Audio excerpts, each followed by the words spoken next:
आज एक प्रश्न आया, जाति कैसे बना? जाति कैसे बना, इसकी शुरुआत कैसे हुआ? अच्छा प्रश्न है, बहुत सामाजिक प्रश्न है।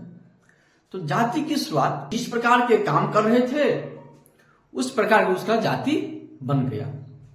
शुरुआत में प्रमुख 4 जाति थे। जो पढ़ाने का काम किया कर रहे थे, पढ़ने का काम कर रहे थे, पढ़ाने का काम कर रहे थे, उसको ब्राह्मण कहा गया। जो युद्ध करने का काम कर रहे थे, राजाओं के सैनिक में बहाल थे, उसे क्षत्रिय कहा गया।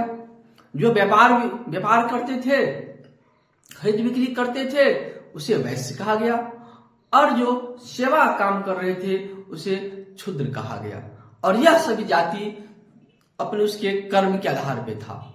तो जाति की शुरुआत कर्म के आधार पर हुआ, परंतु धीरे धीरे जब समय बीतता गया तो जाति का आधार वंश होने लगा, जन्म होने लगा। वो जो जिस जाति में जन्म ले रहा है वो उस जाति का हो गया। लेकिन प्राचीन काल में ऐसा नहीं था। हो सकता है ब्राह्मण के पुत्र यदि युद्ध में चला जाए तो वो बन जाता था क्षत्रिय। हो सकता है क्षत्रिय के पुत्र यदि पढ़ाई करने लगते थे, पढ़ाने लगते थे, तो वो बन जाते थे ब्राह्मण। क्षत्रिय के पुत्र बिजनेस करने लगा, व्यापार करने लगा, तो वो बन जाता था वैश्य। तो कर्म के आधार पर जाति था। लेकिन धीरे धीरे इसमें बुराइयां आने लगा और जाति का आधार बन गया वंश, जन्म। जिस जाति में जन्म लिया उस जाति का हो गया। और धीरे धीरे यह फैलता चला गया।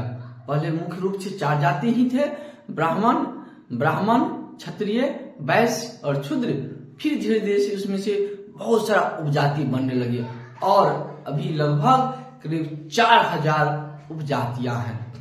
4 जाति के लगभग 4000 उपजातियां हैं। तो हम देखते हैं पहले जाति का आधार कर्म था, लेकिन बाद में यह जाति का आधार वंश हो गया, जन्म हो गया। तो आप लोगों को यह कैसा लगा? आप लोग भी किसी भी चीज पर विश्लेषण कीजिए, तर्क वितर्क कीजिए, तब आपको किसी चीज में क्लियरिटी आएगा। हम जो कह रहे हैं या कोई जो कुछ कह रहा है डायरेक्ट नहीं मान लेना है। इसको अपने दिमाग से इस पर सोचिए, समझिए, इसके बाद किसी निष्कर्ष पर पहुंचिए और वही आपका ज्ञान है, वही आपका नॉलेज है। आपके पास भी नॉलेज कम नहीं है, आपके पास दिमाग है, हमारे पास भी दिमाग है, सबके पास दिमाग है। वही जो जितना विश्लेषण करता है, जितना सोचता है, वो उतना अधिक निष्कर्ष पर पहुंचते हैं। तो आज देखते हैं हम जाति के आधार पर घृणा होने लगा। नहीं, यह कोई घृणा की बात नहीं है। जो जैसे कर्म कर रहे हैं उसका आधार है, जाति हो है, ठीक है। तो पहले जाति के आधार, जाति के नाम किसी प्रकार की घृणा नहीं था। पहले ऐसा भी हो सकता है एक पिता के 4 पुत्र हैं, वो 4 जाति के हो सकते थे। पढ़ रहे हैं तो ब्राह्मण हो गया, युद्ध में गया तो क्षत्रिय हो गया, व्यापार कर रहे हैं तो वैश्य हो गया, और सेवा काम कर रहे हैं तो शूद्र हो गया।